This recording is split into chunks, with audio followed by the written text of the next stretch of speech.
Buscando la verdad y abogando por la unidad nacional en pro de la paz y la seguridad en el Ecuador, queremos iniciar la jornada de entrevistas y debates, la opinión diversa y libre en la revista de opinión Democracia, con el académico, profesor en el IAEN, experto en temas de seguridad, doctor Daniel Pontón. Lo invitamos para analizar este inicio del nuevo año, con este repunte en materia de seguridad y de violencia, con hechos macabros que debiera causar estupor en el país, como lo sucedido en Puerto López, ayer en Jama, también en el Carmen, todo en provincia de Manabí, qué decir de otras provincias y ciudades como Quito, donde ya se han producido homicidios. ¿Cómo ve este inicio de año en estas condiciones? Doctor Daniel Pontón, muy buen día. Hola, estimado Miguel, un gusto estar aquí. Un saludo igual a la audiencia y gracias por la invitación. Bueno, es un comienzo del año, como terminamos, ¿no? Extremadamente sangriento. Creo que siempre la realidad nos supera en el análisis, ¿no? Uno a veces plantea unos escenarios, espera que esos escenarios no se agraven con el tiempo porque obviamente nos duele como país, pero a veces siento que la realidad nos supera como dentro de nuestras expectativas y también sorprende respecto a las formas, ¿no? Yo decía que lo que pasó por lo menos como es en Puerto López, debe llevar a una profunda reflexión como sociedad, ¿no? O sea, es una situación...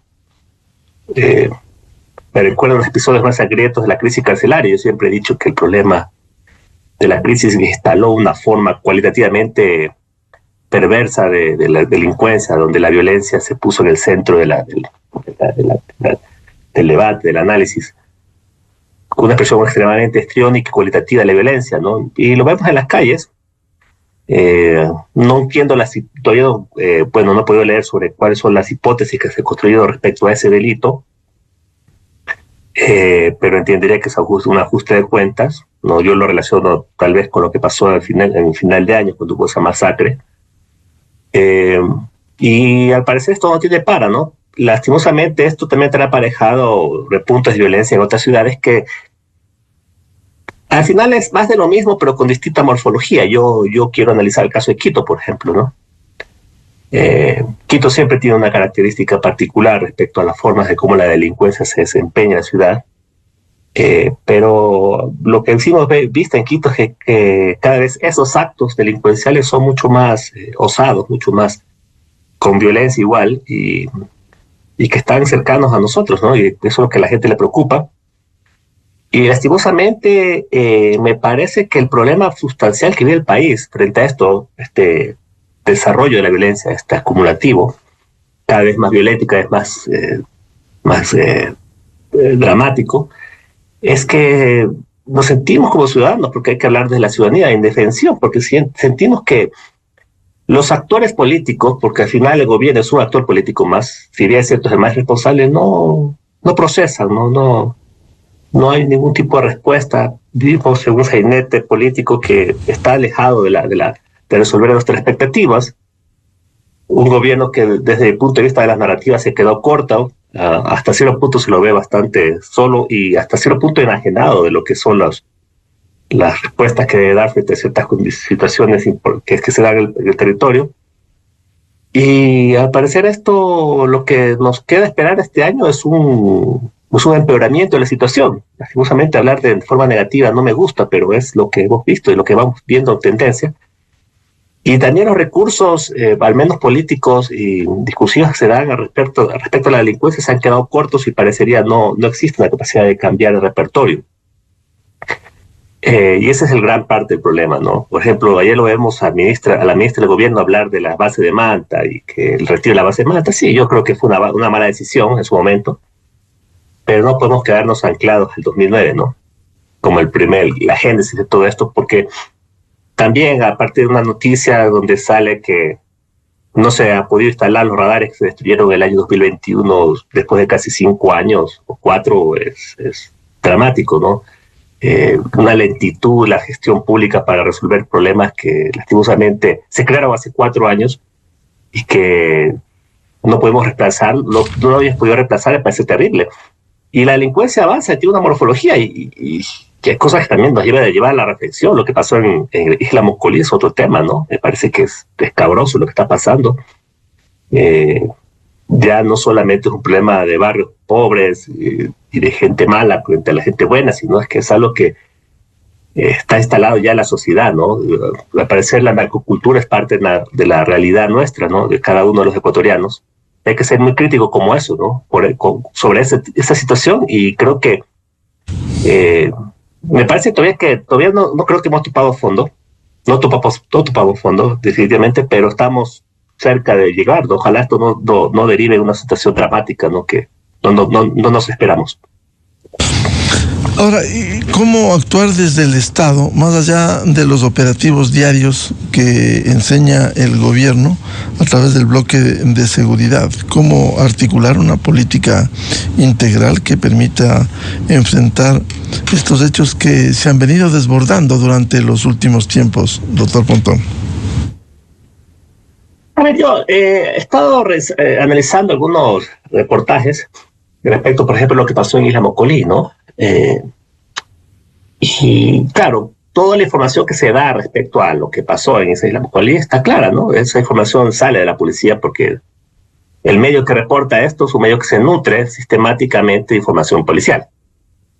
Los reportes de inteligencia que tienen mapeado los actores criminales saben dónde están las personas que se involucrados, los cabecillas, dónde viven, qué actividades hacen, qué empresas tienen. O sea, creo que desde el punto de vista de inteligencia, pero todo el mundo dice, bueno, falló inteligencia. Se tiene inteligencia, se sabe. En este país todos nos conocemos y sabemos de dónde vienen las cosas y cómo se desarrollan. Cuando yo me preguntaba eso, ¿y por qué no se actúa, no? O sea, desde el ámbito preventivo. ¿Por qué si una persona que tiene empresas vinculadas con narcotráfico y que inclusive lucran del Estado, o sea, son contratistas del Estado, y las unidades que están creadas para prevenir este tipo de situación no actúan? Ahí está el problema. Desde el punto de vista de la justicia, ni hablar, ¿no? Vemos como el problema de la justicia en el Ecuador actualmente se constituye otro espectáculo más. Sí, tal vez es un problema institucional que se puede arreglar políticamente sacando a una autoridad y, bueno, reemplazándola por autoridades probas, pero al parecer los cálculos políticos de este país van de la mano con el famoso frase de quítate tú para ponerme yo, ¿no? Y continuar con la misma lógica. La pregunta es quién administra el negocio, y eso es grave, ¿no? Porque yo no veo voluntad de cambio, por lo menos cuando se nombra autoridades en el sector justicia, eso debe venir de la mano con un plan de transformación profunda del sector justicia, porque yo creo que el Ecuador necesita una transformación profunda. Yo no creo que el problema está en la policía y los militares, más allá de que hay infiltraciones gravísimas y hay situaciones graves, pero al final tenemos instituciones que responden y se juegan el día a día y no descansan, ¿no? No descansan, están permanentemente haciendo operativos, teniendo información. Pero lastimosamente el sistema de seguridad del país está colapsado, está roto. Y ese es el problema. Y claro, el asunto es que cuando vemos una situación con la Mocolí, a veces pensamos que nos debe llevar a la reflexión de que hay un sistema social que también está permeado y coludido, ¿no? Por lo tanto, es cuestión de tiempo de esperar quién te toma el mando de una autoridad, de un cargo público, sea en el ámbito de la justicia, sea en el ámbito del gobierno, sea en el ámbito de los partidos, para tomar la posta y administrar lo que se tiene. Y eso lastimosamente el país está viviendo las consecuencias de esa situación, de esa desgobernanza, ¿no? Que lastimosamente nos ha llevado a una situación muy dramática y que no tenemos ningún tipo de respuesta frente a ello. Lastimosamente, saber dónde empezar frente a esta situación tan compleja, ¿sí? Es el problema, ¿no? Yo creo que por eso yo les decía al principio, la realidad nos supera y nos preocupa muchísimo que esa realidad nos supera, porque uno quiere poner un punto de orden.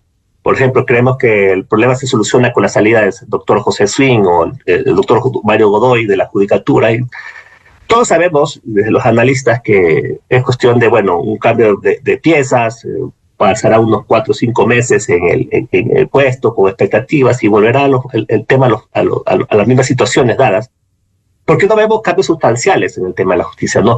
Un ejemplo, se crearon los famosos jueces anticorrupción, estimado Miguel, hace 4 años, 3 años atrás con el presidente Lasso. Una buena decisión, el cual necesita jueces anticorrupción, pero que esa medida no haya venido respaldado con una unidad de protección y de gestión de seguridad para proteger el trabajo de esos jueces, ¿no? Independientemente de los vaivenes de la política, me parece terrible. O sea, como usted piensa, es como que usted, no sé, pues se compre un automotor y no venga aparejado eso con un adecuado mantenimiento, pues el motor se le va a ir, el carro se le va a dañar en pocos kilómetros, ¿no? Tal vez la comparación es tonta, pero me parece que el Ecuador siempre va haciendo gestión de seguridad por retazos, ¿no? Fragmentadamente, como que avanzamos una cosita, le dejamos hacer un mundo, tal vez por falta de presupuestos, tal vez por incapacidad de gestión, tal vez porque hay gente que no le conviene que eso sea así y la componente política amarra tal y complica tanto las cosas que no avanza, tal vez porque el Estado es pesado. El problema de compras públicas se ha hecho un calvario en el país, eso es otro tema que hay que decir, que también es responsable de la poca ejecución de los presupuestos. Entonces, hay que tener una visión integral frente al problema de lo que está pasando. No solo se agota en la parte de cambiar autoridades, se trata de que el tomamiento de nuevas autoridades, cómo piensa solucionar un problema que claramente no supera.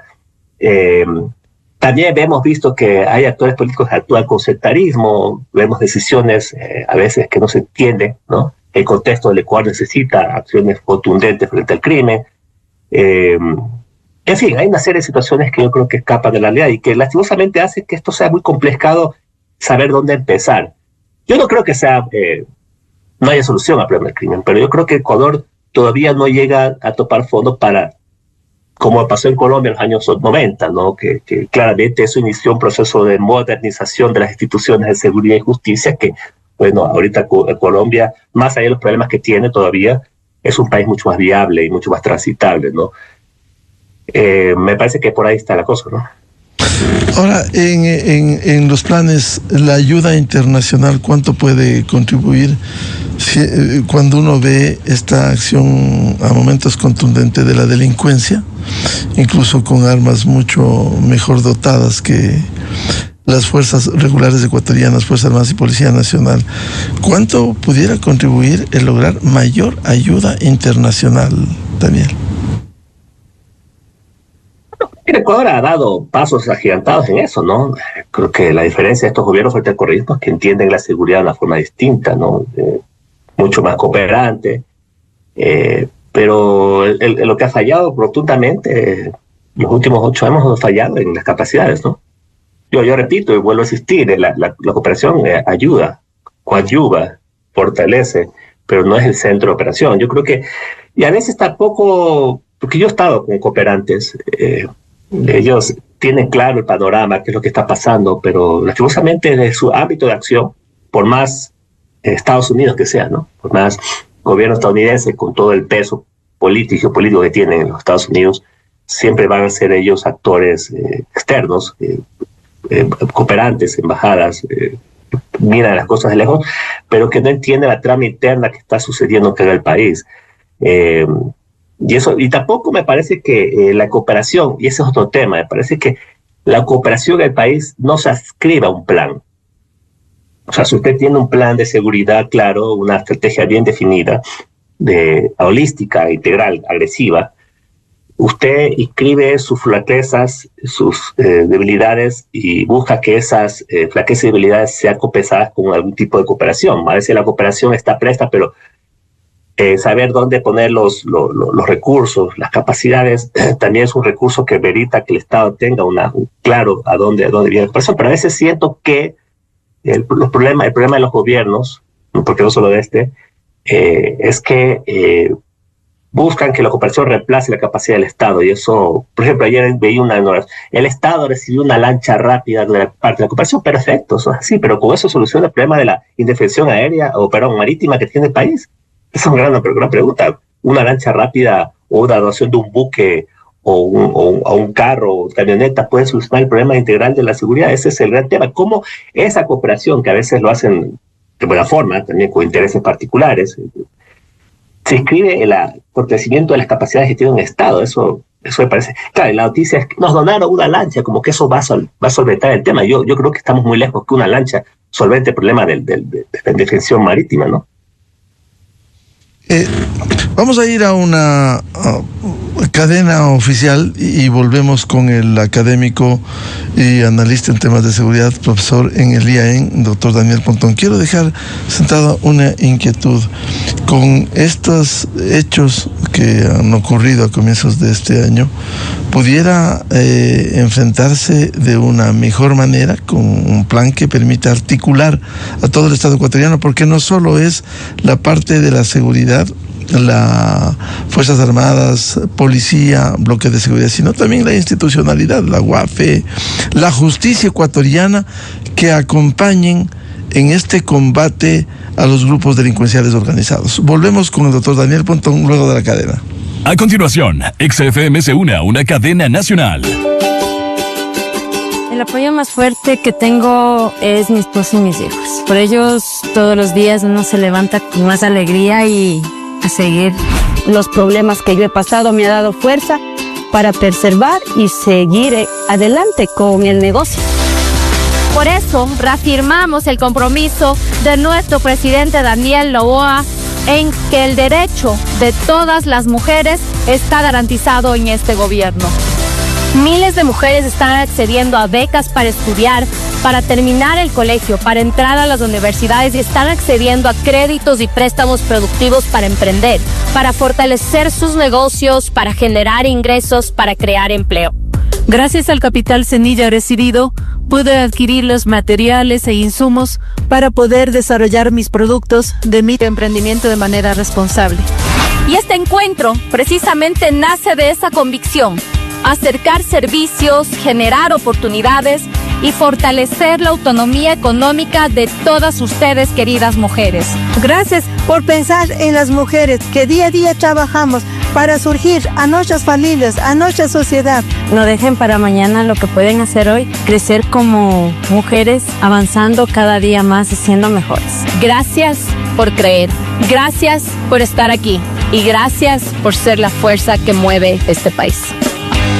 El nuevo Ecuador. Esta fue una cadena nacional.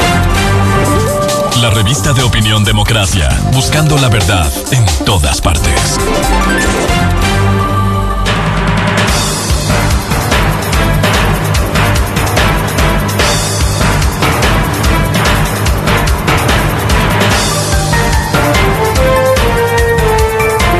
Un minuto en el territorio continental ecuatoriano, buscando la verdad y abogando por la unidad nacional en pro de la paz y la seguridad en el Ecuador.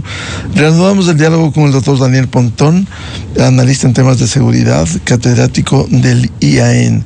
Decía Daniel, ¿cómo enfrentar en su conjunto desde el Estado ecuatoriano, más allá de las tareas diarias que cumplen las fuerzas de seguridad, que acompañe la justicia ecuatoriana, hoy tan débil, no tiene ni siquiera presidente titular en el máximo organismo Corte Nacional de Justicia, el presidente del Consejo de la Judicatura que administra la justicia ecuatoriana y el tema disciplinario, cuestionado, juicio político?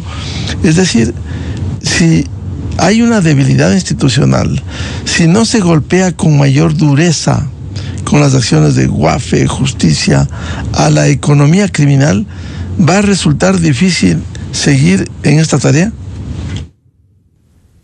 No, sin lugar a dudas. O sea, mire, Miguel, siempre es importante marcar la parte comparativa, porque yo creo que el Ecuador tiene que dar una reflexión. Permítame un poco desviarme del tema, frente al tema geopolítico, ¿no?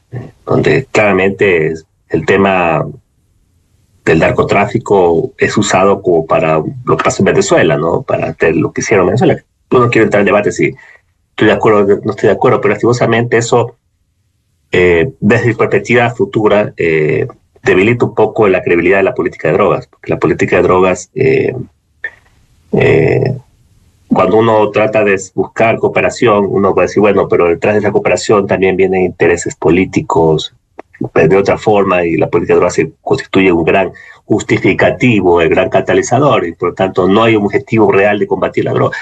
Yo creo que ese es un debate que nos hace mucho daño como país. El Ecuador, el narcotráfico nos ha destrozado como sociedad.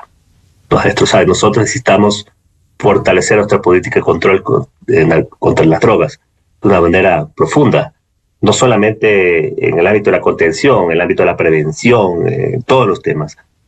Y el Ecuador, lo que estamos viviendo en los últimos años, sobre todo con este despunte tan descomunal de la violencia, ¿sí?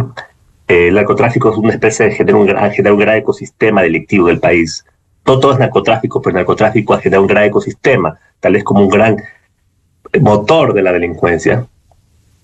Lo que marca la diferencia es el peso de nuestras instituciones, porque el narcotráfico también es un fenómeno que afecta a otras realidades.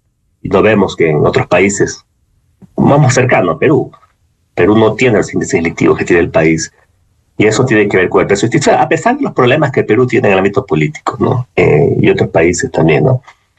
Yo creo que ahí el devenir del Ecuador tiene que tener claro cuál es el plan que se tiene que hacer frente a dos realidades importantes, ¿no? Primero, el ámbito de la justicia. O sea, yo creo que el Ecuador tiene que tener un plan respecto a una justicia que se adapte al contexto de la amenaza del narcotráfico. O sea, a veces siento que la gente no entiende que el Ecuador cambió. Y más allá del discurso, siento que desde el ámbito de la gestión pública estamos siempre, tenemos una economía de sobrevivencia, ¿no? Es como que ojalá no nos pase. Yo en una entrevista anterior decía, cuando uno entra a una institución en Colombia, que fue un país muy golpeado y sigue siendo muy golpeado por el narcotráfico, para entrar a una institución usted tiene que pasar 5 o 6 filtros, ¿no? Aquí los controles institucionales en las instituciones de seguridad, ni hablar los otros, son exiguos, ¿no? Prácticamente inexistentes o muy precarios. Y ya hemos visto, por ejemplo, atentados, hemos visto asesinatos de autoridades de este país, no nos ha pasado y no aprendemos de esa realidad, no actuamos preventivamente. La seguridad también impone una cultura. Ya decía, bueno, sí, es necesario renunciar y la gente está dispuesta. No, mentira, la gente sí está dispuesta a renunciar a la seguridad, a ciertas libertades. El ejemplo de los aeropuertos, ¿no? Lo que pasó a partir del año 2001 con el tema de los aeropuertos. Usted entra a un aeropuerto, acepta una extrema vigilancia de esos aeropuertos porque se imponen criterios de seguridad. Tal es así que ya es costumbre, ¿no? Uno lo ha normalizado de tal forma que colabora. Y eso me parece que no está instalado en el imaginario de las instituciones. Y obviamente necesitamos una justicia que se adapte al problema actual, ¿sí? El problema es que hay una combinación de factores ahí que están pasando, ¿no? Pero el principal es que siempre el Ecuador sigue pensando que la justicia es un botín político. Y eso no hemos superado, eso no le podemos deber solo al correísmo, eso lo tenemos históricamente, ¿no? Desde los años 80, la justicia coludida, cooptada por la partidocracia, etcétera, etcétera, ese debate que no sabemos. Pero independientemente que es inevitable que los partidos metan las manos en la justicia, ¿cómo esta desgracia de la intervención política de la justicia lo transformamos en una justicia que sea apta, adecuada para el servicio público? O sea, todos sabemos que la impunidad es un factor que ha jugado en contra del incremento de la violencia de una manera directa. ¿Qué se ha hecho por corregir eso? Absolutamente nada. ¿Hay voluntad del gobierno? Bueno, narrativamente, pero en la práctica vemos que la justicia sigue teniendo problemas presupuestarios, sigue teniendo problemas de falta de seguimiento, nadie quiere tomar todo por los cuerdos.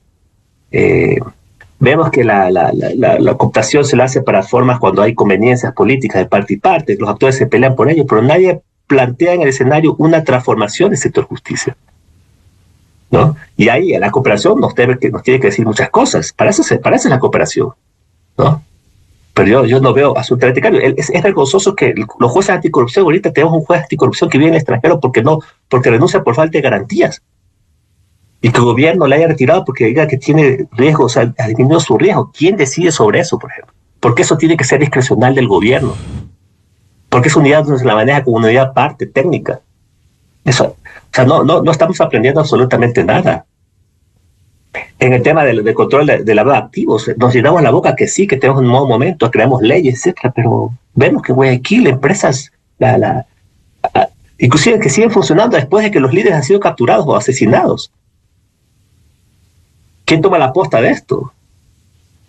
El narcotráfico, Miguel, no solo está en el Estado, ya está en toda la sociedad. O sea, ¿usted cree que una persona, un narcotraficante del peso de este señor que acaban de asesinar, Alex Marino, pudo haber ingresado a una organización como Isla Mocolí, que tú sabes que es la sociedad más, el barrio más exclusivo de Guayaquil, con un comité de directivos que permiten, que saben cómo así pasan en estas islas exclusivas, quién ingresa y quién no ingresa, ellos deciden quién puede, porque son organizaciones privadas, y frente a eso no hay cómo hacer mucho. Si usted cree que el narcotráfico, si en esas juntas directivas no está metido el narcotráfico, si el narcotráfico no soborna, está metido en el deporte, está metido en la farándula,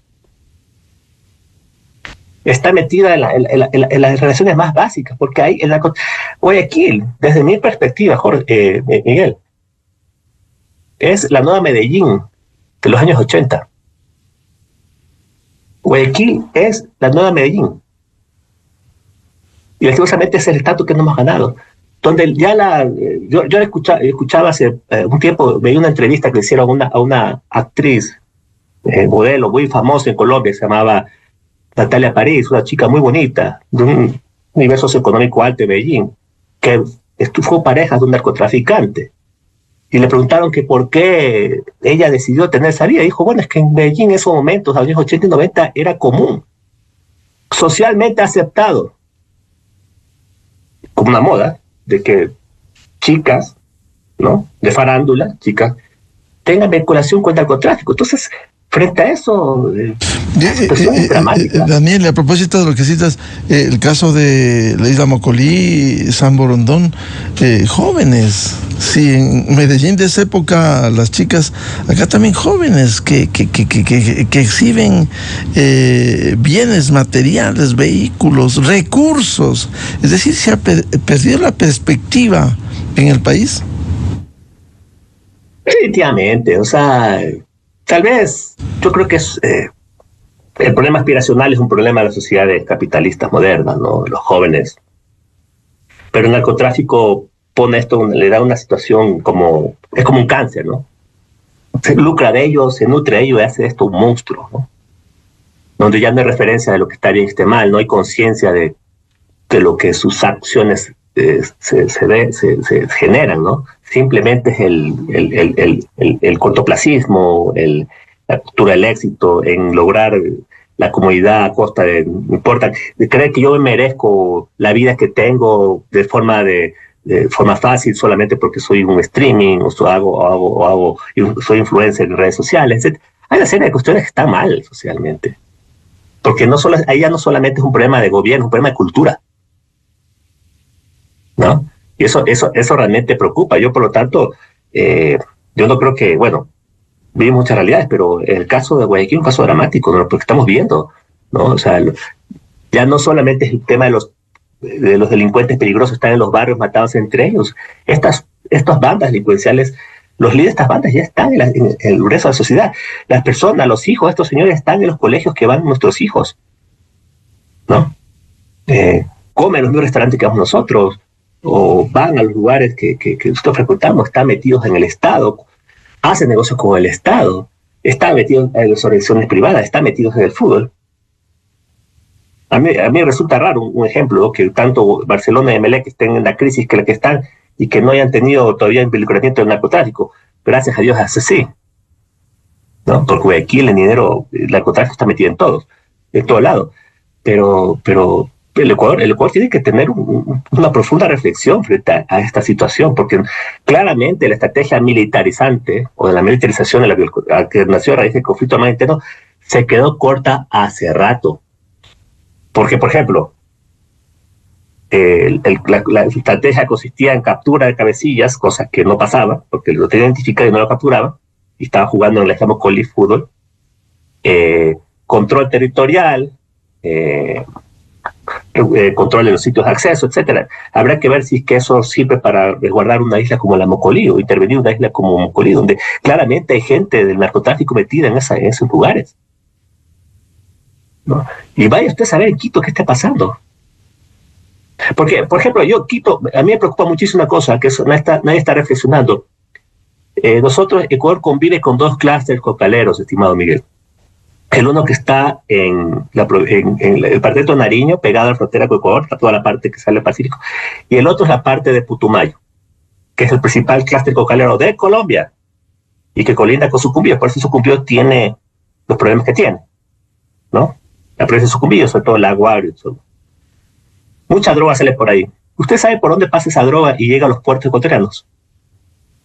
Por todo el territorio nacional. Bueno, pero una de esas vías es Quito. Obvio. Quito puede ser un gran sitio de paso de droga. ¿Alguien ha dicho algo sobre eso? Porque hay que ver por dónde vienen las vías, ¿no? Tal vez hay vías de tercer nivel, de segundo nivel, pero son las vías principales.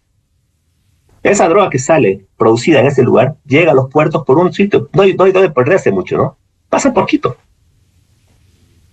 Quito es una de gran paso de drogas del país. Y eso posiblemente pueda tener repercusiones ya en materia de seguridad y futuras. Tal vez el comportamiento morfológico de la violencia en Quito es distinto, pero no quiere decir que en Quito no haya lavado de dinero. Tal vez ese fenómeno que está pasando en Guayaquil lo está viendo Quito de una manera distinta. Hay que investigar esas cosas. Porque yo creo que Quito es un gran sitio de control logístico y estratégico. Entonces, hay que poner cosas en perspectiva. Yo le estoy demostrando con datos. Y me parece que frente a eso no tenemos respuesta, ¿no? En definitiva, este año 2026, de acuerdo a lo que ocurriera el 2025 y estos primeros hechos en las 2 primeras semanas, no constituyen un buen augurio en materia de seguridad y violencia en el Ecuador. Yo quisiera creer que sí. Yo todavía creo que la gente tiene buenas intenciones, pero creo que no. Veo que nadie quiere renunciar a sus posiciones. Veo un gobierno atrapado en sus narrativas políticas y sus objetivos políticos de mediano plazo, tal vez. Veo una oposición radicalizada, obscurecida, ofuscada, y todos sabemos a qué me refiero, ¿no? Veo las alternativas de una tercera vía todavía en pañales, en ciernes, donde no tiene clara, o sea, los otros partidos no tienen muestras de liderazgo claro. Me parece que todo lo llevamos a la discusión de la polarización política, pero por lo menos lo que se ve este año no creo que la cosa cambie mucho, porque tampoco existe, al menos que exista alguna narrativa que nos ponga en el futuro próximo, inmediato, algún tipo de contienda electoral que nos ponga a decidir cosas importantes en materia de seguridad. Con la derrota que tuvo el gobierno en noviembre de 2025, parecer ese escenario se acabó, y tenemos un año largo que esperar frente a la venida de unas seccionales, donde se van a dirimir muchas cosas, ¿no? Pero frente a ello, por ejemplo, es la colaboración entre municipio y gobierno es fundamental. La gente clama, creo que es un tema hiperdiagnosticado. Los municipios pueden hacer muchísimo en materia de seguridad, muchísimo. Pero si no hay diálogo y no hay coordinación, pues cada quien hace lo que puede, ¿no? Entonces, lastimosamente ese es el problema. Cada quien hace lo que puede, no lo que se debe. Y a momentos de esfuerzos aislados. Esfuerzos aislados, fragmentados, muy desde mi óptica personal, lo que me puede dar votos, lo que me puede dar réditos, haciendo cálculo político al 2027, desde el ámbito municipal, el ámbito nacional, pero y mientras tanto una situación de seguridad dramática y ya nadie se ruboriza. El gobierno exhibe está bien, ¿no? Que lo exhiba como un gran logro, que el feriado de fin de año hubo una explosión turística en las costas ecuatorianas, en las playas, no solo en las costas, en todo el país, cosa que está bien.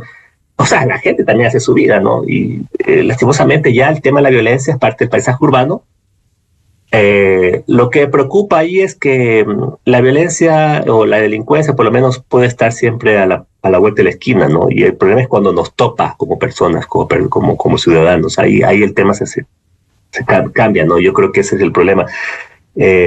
Hay que también darle voz a las víctimas, ¿no? A las víctimas de la delincuencia. Y esas voces son tantas personas que a veces también tener tantas no tienen una vocería.